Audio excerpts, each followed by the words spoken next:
Hello student, today I want to tell you something about hypothesis कि जब कभी भी हम रिसर्च वर्क को स्टार्ट करते हैं then it is essential to make a hypothesis and then start the research work कि first of all हम एक हाइपोथेसिस अपने माइंड में बैठाते हैं और उस हाइपोथेसिस के बाद में हम अपना रिसर्च वर्क स्टार्ट करते हैं। बट जब रिसर्च स्कॉलर को हाइपोथेसिस के बारे में स्टार्टिंग में बोला जाता है तो वो एटलीस्ट नहीं समझ पाता है कि what do you mean by hypothesis. Then before started any research work a research scholar must understand the meaning of hypothesis कि रियल में हमें रिसर्च स्टार्ट करने से पहले हाइपोथेसिस क्या होता है एटलीस्ट उसके बारे में पूरी प्रॉपर नॉलेज होनी चाहिए, तभी जाकर के हम हमारा जो रिसर्च प्रोजेक्ट है एटलीस्ट उसको एक बेटर वे में हैंडल कर पाते हैं। Then first of all building of hypothesis, first of all introductions. The hypothesis is necessary unit between theory and investigations, which leads to discovery of additional knowledge. Almost hypothesis की एक definitions provide की गई है good and heads के according कि hypothesis is necessary units. Almost hypothesis is a essential unit for any research work between theory and investigations कि what is the theory and what are you doing to do more informations get करने के लिए आप क्या investigations provide कर रहे हो। Then it is necessary कि हम किसी थ्योरी पर इन्वेस्टिगेशंस करते हैं which leads to discovery of additional knowledge. उस थ्योरी पर हमें कुछ एडिशनल नॉलेज को कलेक्ट करना है। Then hypothesis is necessary. It is not possible to proceed further in a research without hypothesis. Almost without any hypothesis, a research scholar cannot start its work further. तो further process impossible से without any hypothesis, then hypothesis is essential to do research without hypothesis is jump in dark almost. अगर आप बिना किसी hypothesis के अपना research work start कर देते हो देन इस टाइप की कंडीशंस को ऑथर्स बोलते हैं जंप इनटू डार्क कि किसी कुएं में कूदने के बराबर है कि आप किसी अंधेरे कुएं में जाकर के गिर रहे हो। In a business or scientific or social research hypothesis direct almost हम किसी भी फील्ड की रिसर्च में इन्वॉल्व हो। इट मे बी पॉसिबल्स कि हमारी रिसर्च किसी बिजनेस एस्पेक्ट को लेकर के हो, किसी साइंटिफिक मेथड से सॉल्यूशंस या थ्योरी पर हो। इट मे बी पॉसिबल्स कि हम किसी सोशल प्रॉब्लम्स या इश्यूज़ को लेकर के हमारी रिसर्च को ऑपरेट कर रहे हैं।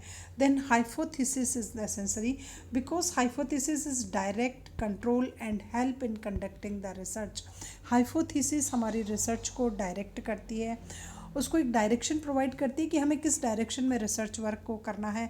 वो हमारी रिसर्च वर्क में कंट्रोल करती है, टाइम पे कंट्रोल करती है, अननेसेसरी के सैंपल साइज पर कंट्रोल लगाती है और हाइपोथेसिस हमें रिसर्च को एक बेटर वे में ऑपरेट करने में हेल्प प्रोवाइड करती है। Thus hypothesis play an important role in research. Almost hypothesis एक इम्पोर्टेंट रोल प्ले करती है रिसर्च की फील्ड में।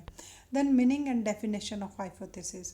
Hypothesis is made to work hypo, which means below, and thesis means theory.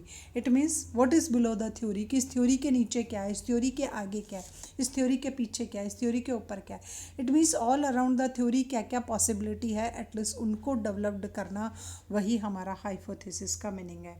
Hypothesis means some presuppositions and assumptions कि at least आप क्या इसके आगे सोच सकते हो, क्या अपनी एजम्पशंस लगा सकते हो which a researcher keep as a objective of study. It means एक रिसर्च स्कॉलर उसको एज ए ऑब्जेक्टिव मान करके अपनी स्टडी को करता है and puts it as a theory, और आफ्टर रिसर्च वो इसको पुट एज ए थ्योरी उसको थ्योरी के रूप में काम लेता है। It is proved on the basis of research. It may be possible कि इट इज़ पूर्व जो हमारी हाइपोथेसिस थी जब हमने रिसर्च की तो इट मे बी पॉसिबल कि इट इज़ पूर्व prove and leaves or modified. If it is not proved then the research scholar modified it. तो it may be possible कि हमारी जो हाइपोथेसिस थी वो बिल्कुल प्रूव हो जाए कि जो हमने कहा एटलीस्ट वो सही था, तो वेरिएबल्स में सिग्निफिकेंट रिलेशनशिप है।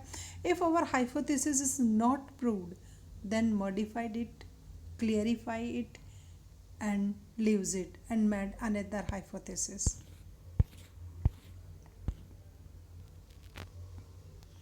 Then definition of hypothesis. A hypothesis may be defined for propositions, a set of propositions which can put to test that determine its validity. At least hypothesis may be defined, it is a set of propositions कि हमारी assumptions जो थी उसका एक set है, and it can be put test, और फिर हमारी जो एजम्पशंस थी, प्रोडक्शंस जो थी, हम उसकी एटलीस्ट टेस्टिंग करते हैं टू डिटरमाइन इट्स वैलिडिटी, कि एटलीस्ट जो हमारी एजम्पशंस है उसमें कितनी वैलिडिटी है, उसकी टेस्टिंग कर करके ही हम पता लगाते हैं.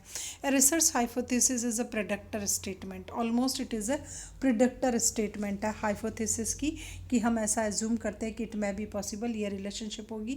कैपेबल ऑफ बीइंग टेस्टिंग, और at least hypothesis is capable to being test. Hypothesis को हम जो भी हमारे टेस्ट होते हैं उन टेस्ट के बिहा पर, स्टैटिकल टेस्ट जो भी है उनके बिहा पर उसका जो है वो टेस्टिंग करते हैं उनके बिहा पर, और कुछ साइंटिफिक मेथड्स को अडेप्ट करते हैं और उसके बिहा पर भी टेस्टिंग की कोशिश करते हैं. It relates the independent variables. It relates, hypothesis is relate an independent variables or some dependent variables. Almost hypothesis is related two types of variable. It may be possible it is related to independent variables, and it may be possible that it is related from dependent variables. Then characteristics of hypothesis, ki what are the main characteristics of hypothesis. Then first, it is clear and precise.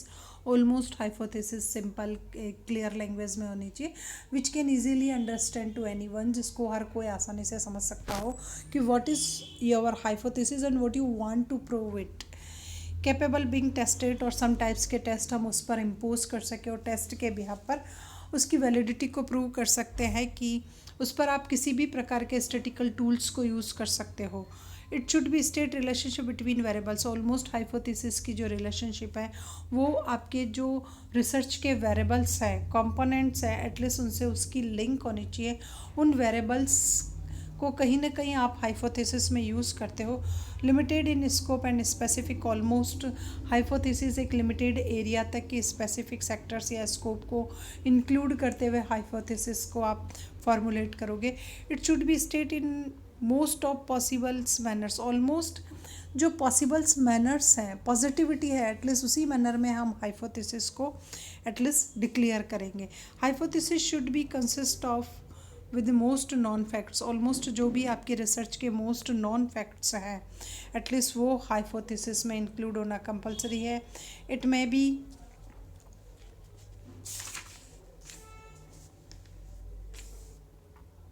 It may be amenables to tested with in the reasonable facts. और almost हमारे जो भी reasonable facts हैं at least हम उनको accept कर ले कि मतलब रियल में जो भी आपकी हाइपोथेसिस के जो रीजनेबल फैक्ट्स थे वो easy going each and every persons के थ्रू एक्सेप्टेबल हो.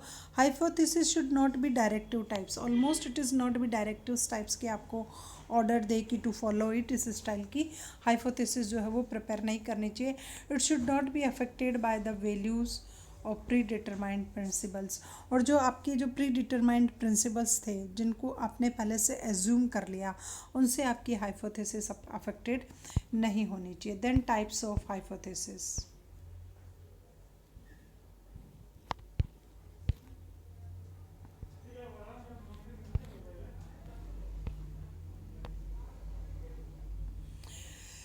Depending on the level of refinement and abstractions, hypotheses are classified broadly in the following categories. Almost hypothesis को some improvement के base पर और almost जो है कुछ बेटर वे में करने के लिए डिफरेंट टाइप्स की हाइपोथेसिस को कैटेगरी वाइज जो है वो आपको एक्सप्लेन किया गया है कि what are the main categories of hypothesis.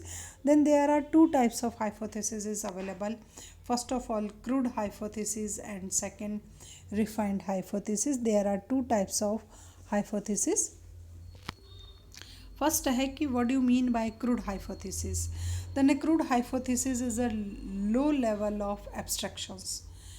Almost जो क्रूड हाइपोथेसिस होती है उसमें लो लेवल ऑफ एब्स्ट्रैक्शंस होता है. इट मीन्स उसको इजी गोइंग जो है वो एक्सेप्टेबिलिटी अवेलेबल नहीं हो पाती है. तो इजी गोइंग ऐसा कोई जनरल बेस नहीं है कि उसको ईच एंड एवरी पर्सन जो है वो एक्सेप्ट कर ले. It indicate the type of data to be collected. Almost ये उसको इंडिकेट्स करती है कि आपने किस टाइप्स के डेटा का कलेक्शन किया है.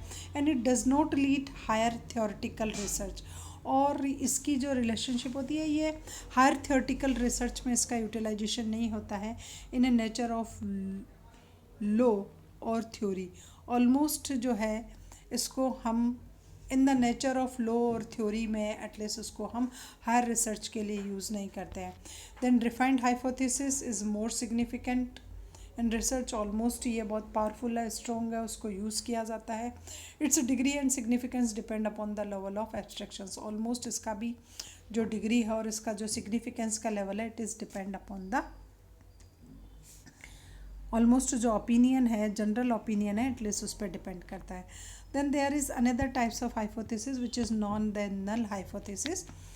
This is the statical proposition invented by sir Ronald के थ्रू इसको, फिशर्स के थ्रू इसको इन्वेंटेड किया था. It essentially state that there is no relation between the variables of the problems. Almost hypothesis वो शो करती है कि there is a significant relationship between the problem and variable, but null hypothesis explain that there is no relation between the variables and the problems. Almost हमने जो भी problems assumed की है उस प्रॉब्लम्स की इस वेरिएबल से कोई लिंक नहीं है. when our hypothesis is rejected then it is also known as null hypothesis. कि जो हमने एज्यूम किया था वैसी रिलेशनशिप, वैसी सिग्निफिकेंट रिलेशनशिप एटलीस्ट हमारे यहाँ अवेलेबल नहीं है. देन डिमेंशंस ऑफ हाइपोथेसिस की what are the main dimensions of hypothesis. First, generality. The situation under which hypothesis to be proved must be described. Almost जो भी situation जिसमें हम hypothesis को prove कर रहे हैं वो आपकी जो situation है एटलीस्ट वो briefly जो है वो described manner में available होना compulsory है. Complexity. Whether hypothesis is simple or complex is determined on the basis of number of variable in the hypothesis. Almost hypothesis में simplicity भी available हो सकती है, complexity भी available हो सकती है, but ये वो सिंपल होगी या कॉम्प्लेक्स होगी it is depend upon the number of variables which are used in hypothesis. कि ऑलमोस्ट हमने हाइपोथेसिस ने कितने वेरिएबल्स को यूज़ किया है. If hypothesis has only one variables it is called simple. जब वन टाइप्स ऑफ वेरिएबल लेकर के हमने हाइपोथेसिस को फॉर्मुलेट कर दिया then it is known as simple hypothesis. और when a number of variables are include in making or formulated hypothesis then it is known as complex hypothesis. Next आता है specify. The variable on which the hypothesis is formulated is called specific variable. Almost हमने जिन variables को लेकर के hypothesis को formulate किया था then these types of variable is known as specific variables and these variables should be given in special importance in formulating hypothesis. और almost हम उन्हीं variables को बहुत ज़्यादा importance provide करते हैं जब हम hypothesis को formulate करते हैं. तो this is the specify. उसके बाद होता है determinant. A hypothesis should be specific and determinant. Almost hypothesis जो होती है वो एक स्पेसिफिक भी हो सकती है और एक डिटर्मिनेंट भी हो सकती है which are affected from various factors. While presenting hypothesis researcher should clearly specify the truth level of the hypothesis. Almost जब एक रिसर्च स्कॉलर हाइपोथेसिस को एक्सप्लेन कर रहा है तो उसको ये बिल्कुल क्लियर कर देना चाहिए, clearly specify the truth level of the hypothesis की मेरी रिसर्च में हाइपोथेसिस के ट्रुथ का लेवल एटलीस्ट क्या है. Testability. A good and useful hypothesis must be amenables for testing. Almost without any argument these types of hypothesis is ready for testings. कि आप उसको बिना किसी आर्ग्यूमेंट्स के एटलीस्ट आप उसकी टेस्टिंग कर सकते हो. उसमें टेस्टेबिलिटी होनी चाहिए, उसके साथ किसी भी प्रकार के स्टैटिकल टूल्स को लेकर के हम उसकी टेस्टिंग कर सकते हैं. उसके बाद the predictability. On the basis of relationship among the variables, researchers should be capable for making predictions and generalizations. Almost hypothesis में प्रेडिक्टेबिलिटी भी अवेलेबल होनी चाहिए कि जब भी हम इसकी रिलेशनशिप डिफरेंट टाइप्स के वेरिएबल्स से, जब हम इसकी रिलेशनशिप को सेट करते हैं या डिफरेंट टाइप्स के वेरिएबल से इसकी रिलेशनशिप को मेंटेन करते हैं, तो रिसर्च स्कॉलर ये कैपेबल हो सके, वो ये प्रिडिक्शंस लगा सके, इजी गोइंग एनालिसिस कर सके, डिस्क्रिप्शंस कर सके और एक इजी गोइंग कुछ प्रिडिक्टेबिलिटी क्रिएट कर सके कि दिस में बी एज्यूम्ड एंड दिस में B predicted that it will be happen after some times. Then next है communicability. It means the hypothesis should be convey some meaning to other person as the researcher. Almost hypothesis इस style की होनी चाहिए कि it convey some meanings, कि उसका जो meaning है जो अदर पर्सन इजीली उसको अंडरस्टैंड कर सके. हाइपोथेसिस कम्युनिकेबल होनी चाहिए कि आप इजी गोइंग किसी दूसरे के साथ उसको कम्युनिकेट कर सके, उसको एक्सप्लेन कर सके. Then reproducibility. A hypothesis said to be reproductive to the extent its conclusion can be repeated.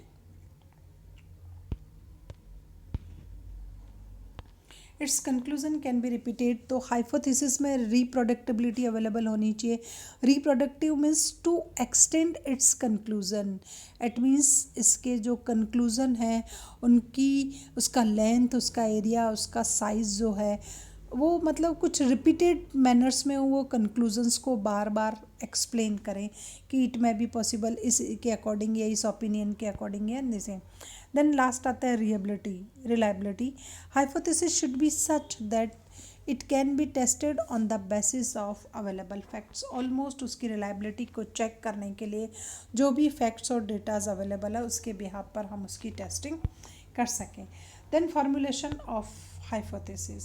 The most difficult exercise which a researcher is required to undergo the research is formulating hypothesis. Almost एक बहुत typical process होती है जब कभी भी research scholar research को start करता है.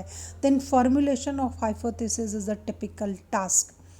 Is the formulation of hypothesis. Since the direction of study is determined by hypothesis, almost जो भी उसकी research की directions है it is determined on the behalf of hypothesis. Hypothesis के बिहाफ पर ही वो अपनी रिसर्च की जो है डायरेक्शन को, रिसर्च की जो भी उसकी डायरेक्शन होगी एटलीस्ट वो उसको इजी गोइंग फॉर्मुलेट कर पाएगा. Since the direction of study is determined by the hypothesis, hypothesis के बिहाफ पर ही उसकी रिसर्च की स्टडी को एक डायरेक्शन मिल जाती है. It assume more significance if the researcher is able to formulate a usable hypothesis, much of his problem can be deemed to have solved. Almost अगर एक रिसर्च स्कॉलर एक बेटर हाइपोथेसिस को formulate करने में success हो जाता है, then much of his problem can be deemed to have been solved. तो ऑलमोस्ट उसकी जो प्रॉब्लम्स है वो इजी गोइंग सॉल्व हो जाती है. As the hypothesis is developed on the basis of pure assumptions. Almost hypothesis जो भी है वो जो डेवलप्ड की जाती है सबसे फर्स्ट तो प्योर अजम्पशंस के बिहाफ पर हम उसको डेवलप्ड करते हैं. उसके बाद श्रूड गैस, जो भी हमारा गैस जो भी हम लगाना चाहते हैं कि मतलब able to make good directions उसमें हो सकता है. उसके बाद propound hunch to formulate a testable hypothesis prove really difficult. Almost एक बेटर हाइपोथेसिस को फॉर्मुलेट करना एक टिपिकल टास्क होता है. Therefore, before finalizing his approach, the research problem, the researcher is suggested to have working hypothesis. Almost जब कभी भी कोई रिसर्च स्कॉलर अपने रिसर्च वर्क को स्टार्ट करता है तो ऑलमोस्ट उसका सुपरवाइज़र, उसका कलीग्स, उसका सीनियर जो भी उसको एक कहता है उसको एक सजेशंस देता है कि first work on hypothesis then start your research. First of all हम सभी को यही कहा जाता है कि पहले हाइपोथेसिस मेक करो, हाइपोथेसिस पे वर्क करो, हाइपोथेसिस के वेरिएबल को आइडेंटिफाई करो.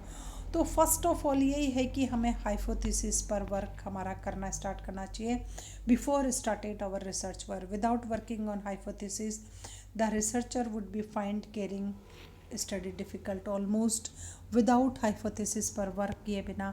जब हम लोग रिसर्च वर्क कभी कभी स्टार्ट कर देते हैं तो बहुत टिपिकल टास्क हो जाता है उस रिसर्च को बेटर वे में कंप्लीट करना, उस प्रोजेक्ट को फुलफ़िल करना, कंक्लूज़न और सब कुछ फाइंड आउट करना एक प्रॉब्लम हो जाता है। A researcher should not start out of prove the concentrations of the his hypothesis correctness sorry A researcher should not start out to prove the correctness of hypothesis. एक researcher जो है वो बिना किसी करेक्टनेस उसकी हाइपोथेसिस के अपना work start नहीं कर पाता है। He should test them. First of all वो अपनी हाइपोथेसिस को टेस्ट करता है, एक्सेप्ट आइदर नेगेटिव और positive result introduce scientific spirit inquiry. Almost उसको या तो नेगेटिव रिजल्ट को एक्सेप्ट करना होता है या पॉजिटिव रिजल्ट को एक्सेप्ट करना होता है और फिर साइंटिफिक मैनर में वो अपनी इंक्वायरी को स्टार्ट करता है। Then difficulty in formulating hypothesis कि ऑलमोस्ट कौन कौन सी डिफ़िकल्टी को फेस करना पड़ता है। First of all lack of theoretical knowledge. First of all हमें अगर हमारे टॉपिक्स की ब्रीफली थियोरटिकल नॉलेज नहीं है then a hypothesis can not be formulate by a research scholar. तो हाइपोथेसिस को फार्मुलेट करने में सबसे फर्स्ट जो प्रॉब्लम ये आती है कि रिसर्च स्कॉलर को अपने सब्जेक्ट मैटर पर अपनी सब्जेक्टिव नॉलेज जो है उसको नहीं होती, उसको डिस्क्रिप्टिव नॉलेज भी अवेलेबल नहीं होती है, इस वजह से प्रॉब्लम फेस करना पड़ता है। Difficulty in using theoretical knowledge, almost उसको वो थियोरटिकल नॉलेज को अपनी हाइपोथेसिस के साथ मिक्सअप कर करके एक समराइज्ड मैनर में उसको एक्सप्लेन करना नहीं आता है कि अगर थियोरटिकल नॉलेज ये है तो एटलीस्ट उससे किस स्टाइल से मैं हाइपोथेसिस को फार्मुलेट कर सकता हूँ। Lack of knowledge regarding new methods और न्यू टेक्निक्स, ऑलमोस्ट उसको न्यू मेथड्स और न्यू टेक्निक्स की बेटर नॉलेज नहीं होती है, इस वजह से भी हाइपोथेसिस को फार्मुलेट नहीं किया जाता है। साइंटिफिक एंड लॉजिकल हाइपोथेसिस का जो है हमारे यहाँ बहुत ज़्यादा अभाव है। सोर्सेज ऑफ हाइपोथेसिस, एटलीस्ट कौन कौन से सोर्सेज होते हैं जिनके बिहाफ पर हम हाइपोथेसिस बना सकते हैं। जिन जनरल ट्रेड्स, जो भी लोगों का जनरल बिहेवियर होता है एटलीस्ट उसके बिहाफ पर साइंटिफिक थ्योरीज क्या कह रही है, फेमस इकोनॉमिस्ट क्या कह रहे हैं, फेमस राइटर्स के ओपिनियन क्या है, एनालॉग्स क्या बोल रहे हैं, इन प्रेजेंट पर्सनल एक्सपीरियंस की हमने भी कहीं देखा पढ़ा, उसके बिहाफ पर भी हम किसी हाइपोथेसिस को फार्मुलेट कर सकते हैं। Then what are the importance of hypothesis, कि हाइपोथेसिस को क्यों फार्मुलेट किया जाता है, उसकी यूज़फुलनेस क्या है किसी भी रिसर्च में। तो first of all establishing definiteness in the study. Almost हम जो भी कोई स्टडी, जो भी कोई वर्क, जो भी हमारा एरिया होता है पर्टिकुलर, उसमें एक डेफिनेटनेस आ जाती है कि particular our research work is limited around these areas, मतलब हमें एक्सप्लेन करने में फिर किसी स्टाइल की कोई प्रॉब्लम नहीं आती है। As a guide help in providing direction of the study, almost hypothesis जो है हमें हमारी स्टडी की डायरेक्शंस बताता है कि एटलीस्ट हमें वहाँ जा कर के उस डायरेक्शन में जा कर के हमारे रिसर्च वर्क को कंप्लीट करना पड़ता है। सर्टेनिटी अबाउट पर्पस, रिसर्च जो है हमें सर्टेनिटी बताती है कि this is the main purpose of our research program, कि आपके रिसर्च प्रोग्राम का मेन पर्पस क्या है, आपको कहाँ तक ले जा कर के स्टडी करनी है। एक सर्टेनिटी शो कर देती है कि हाँ इस स्टाइल की रिलेशनशिप अवेलेबल जो है आपकी उसमें रिसर्च में जो है इस स्टाइल की एक सिग्निफिकेंट रिलेशनशिप आपको देखने को मिल सकती है। Restricting the area of research help in selecting the limited area, almost ये हमारे एरिया को एक लिमिटेड एरिया होता है, एटलीस्ट हमें वहीं तक, जैसे फॉर सपोज़ कि मेरी जो फील्ड का रिसर्च का वो था कि वो बैंक का एम्प्लॉयज़ था, then research is limited only for bank employees, कि मुझे पब्लिक और प्राइवेट सेक्टर्स के बैंक एम्प्लॉयज़ को लेकर के ही मेरी पर्टिकुलर स्टडी करनी है, कि मुझे कॉटन मिल के लेबर को लेकर के स्टडी करनी है। देन मैंने 2 टाइप्स की रिसर्च को हैंडल किया, तो फर्स्ट में कॉटन मिल्स जो है राजस्थान की उस पर मेरी स्टडी की, तो ऑलमोस्ट मेरा एरिया लिमिटेड हो गया क्योंकि मेरे हाइपोथेसिस में मैंने वही डाला था कि इन राजस्थान, तो ऑलमोस्ट मुझे राजस्थान के कॉटन मिल्स के, ओनली कॉटन मिल्स के जो है उन पर लेबर फोर्स पर काम करना है। हेल्पफुल इन कलेक्शन डेटा, अब हाइपोथेसिस में क्लियर हो गया कि there is this type of relationship is available in cotton mills of, तो मेरे डेटा कलेक्शंस जो होगा, जो पर्टिकुलर मैंने मिल्स लिए एटलीस्ट उन्हीं मिल्स तक मेरे डेटा का कलेक्शन था। Helpful in drawing conclusion almost hypothesis के बिहार पर हम कंक्लूजन को ड्रॉन कर सकते हैं कि कॉटन मिल्स के एम्प्लॉयज़ में डिससेटिस्फेक्शन लेवल था, तो उसके पीछे कौन से लॉजिक थे और सेटिस्फेक्शन को इंक्रीज़ करने वाले लेवल कौन से थे। तो जो भी लॉजिकल रिजल्ट जो मैंने फाइंड आउट किया मेरी रिसर्च का, तो this is based on the hypothesis. Help in propounding theories, और उसके बिहाफ पर फिर जो कुछ थ्योरीज निकल करके आई कि क्या बेसिक प्रॉब्लम्स थी कॉटन मिल्स की, उसके बिहाफ पर theory I. Limitation of hypothesis, almost अब हाइपोथेसिस के भी कुछ लिमिटेशंस होते हैं, वो भी एक इतना बेटर रिजल्ट जो है वो हमें प्रोवाइड कर करके नहीं दे सकती। तो hypothesis is not last decision. Almost हम लोग यही मानते हैं कि ये हाइपोथेसिस थी और ये एक्सेप्ट होनी ही चाहिए, but no, it is not last decision. मेरे एक सुपरवाइज़र ने मुझे कहा था कि if your hypothesis is accepted then what is the result. Already आपने तो अपनी पहले ही लिख दिया था कि ऐसा ही होगा, और एटलीस्ट आपकी रिसर्च में वैसा ही हुआ, कुछ रिसर्च हुआ ही नहीं। और वो तब खुश होते थे when null hypothesis is accepted. तो उन्होंने कहा कि this is the good task, जो आपने कहा, आपने जो सोचा वो नहीं था, तो जो आपने सोचा था वही कर रहे थे, तो फिर वो सर्च ही थी। रिसर्च का मतलब हुआ आपने कुछ नया ओपन किया। तो hypothesis is not last decision. ये कोई लास्ट डिसीजन नहीं है कि उसमें जो है एटलीस्ट सब कुछ उसी की डायरेक्शन में होगा।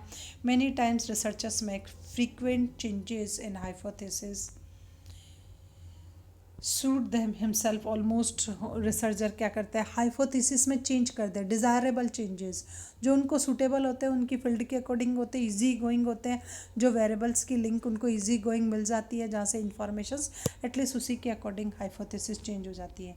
इन beginning the research because of lack of knowledge researcher collect many such fact which prove useless in the end. Almost starting में बेसिक नॉलेज नहीं होती है रिसर्चर को, उसमें इतनी नॉलेज नहीं होती है कि वो खुद फॉर्मुलेट कर सके एक बेटर टाइप्स की हाइपोथेसिस। तो वो कुछ फैक्ट्स ऐसे कलेक्ट कर लेता है जो एटलीस्ट लास्ट में यूजलेस प्रूव होते हैं। A researcher view is affected by the personal thinking. Almost एक रिसर्च स्कॉलर का जो व्यू होता है, उसकी पर्सनल थिंकिंग, उनके ओपिनियन, वो क्या सोचता है, वो भी हाइपोथेसिस को फॉर्मुलेट करने में जो है, उसको वेरिफिकेशन में उसको बहुत ज़्यादा अफेक्टेड करते हैं। Then testing of hypothesis that are formulated need to be tested। Almost different types की जो हाइपोथेसिस हम रिसर्च के स्टार्टिंग में फॉर्मुलेट करते हैं, it is essential to tested them, कि ऑलमोस्ट हमें उनको टेस्ट कर लेना चाहिए। Only those hypothesis are suitably tested for they are significant to the study from the part of the body of the knowledge. Almost हमें उन्हीं hypothesis को testing करनी चाहिए which show the significant relationship of the studies and variables. उन्हीं को हमें normally test करना चाहिए। Normally the hypothesis is tested by making use pre determined decisions rule. Almost हम हाइपोथेसिस को जो टेस्टेड करते हैं, वो हमारे जो भी प्री डिटरमाइंड डिसीजंस रूल थे, उन्हीं के बिहाफ पर हम उनको टेस्टिंग करने की कोशिश करते हैं। Which applied a sample datas. Almost जो है उसमें हम जो सैम्पल डेटा जो हमने कलेक्ट किए थे, उन सैम्पल डेटा को हम उस पर अप्लाई करते हैं, which guide the researcher in the deciding whether accept or reject the hypothesis. Almost जब हमने हमारे सैम्पल साइज़ के डेटास को हाइपोथेसिस पर अप्लाइड किया, तो फिर रिसर्च स्कॉलर को ये डिसाइड करना होता है, जो कंक्लूजन्स आता है, जो टेस्टिंग के बाद जो रिजल्ट आता है, एक्सेप्टेड होता है और नेगेटिव होता है, on the basis of outcome of the sample and sample drawns. जो भी हमारा सैम्पल साइज़ के बिहार पे जो भी कंक्लूजन ड्रॉवन हुआ था, एटलीस्ट उसके बिहार पर हमें रिजल्ट देखने को मिलता है। For the purpose of testing the hypothesis researcher have to resort to various types of techniques. Almost research scholar को रिसर्च को टेस्ट करने के लिए वेरियस टाइप्स की टेक्निक को यूज़ करना पड़ता है। To test and analysis both quantitative and qualitative जो फैक्टर्स इन्वॉल्व होते हैं उनके बिहाफ पर, उनको क्वालिटेटिव और क्वांटिटेटिव को टेस्ट और टेक्निक्स को यूज़ करते हुए करना चाहिए। वेरियस टाइप्स के statistical, mathematical, econometrics, experimental methods हैं, उनके बिहाफ पर डिफरेंट टाइप्स की हाइपोथेसिस को टेस्टेड किया जाना चाहिए। तो टेस्टिंग के वेरियस टूल्स होते हैं। जब हम स्टडी करेंगे तो हमें पता चलेगा कि स्टैटिकल कौन सा, मैथमेटिकल कौन सा, इकोनोमेट्रिक्स, ग्राफिकल प्रेजेंटेशन कौन सा है, क्या इसमें एक्सपेरिमेंट शो कर करके और फिर कंक्लूजन को ड्रॉन करना। फॉर एग्जांपल जैसे साइंस की ऑलमोस्ट जो रिसर्च होती है वो एक्सपेरिमेंटल बेस्ड टेस्टिंग पर डिपेंड होती है। The technique to be adapted depend upon the convenience, availability and reliability of data. Almost हम किस टेक्निक्स को अडेप्ट करेंगे. First of all it is depend upon the convenience of the research scholar कि वो उसका कितना कन्वेंट कर सकता है, उसके साथ अवेलेबिलिटी भी है या नहीं है, उसके सॉफ्टवेयर वैसा उसके पास अवेलेबल नहीं है, उसकी डेटा से लिंक क्या है, रिलेशनशिप किस स्टाइल की है, नॉलेज ऑफ द रिसर्चर और ऑलमोस्ट फाइनली रिसर्च स्कॉलर्स को या रिसर्चर को उस टेक्निक्स को यूज़ करना भी आता है नहीं आता है, and finally the level of sophistications. Almost आपको अपना क्या लेवल चाहिए, आपके रिजल्ट आपको किस लेवल के चाहिए, एटलीस्ट उस पर भी डिपेंड करता है. Some of this techniques will be discuss separately. तो this is all about hypothesis. Please like and subscribe my channel more and more.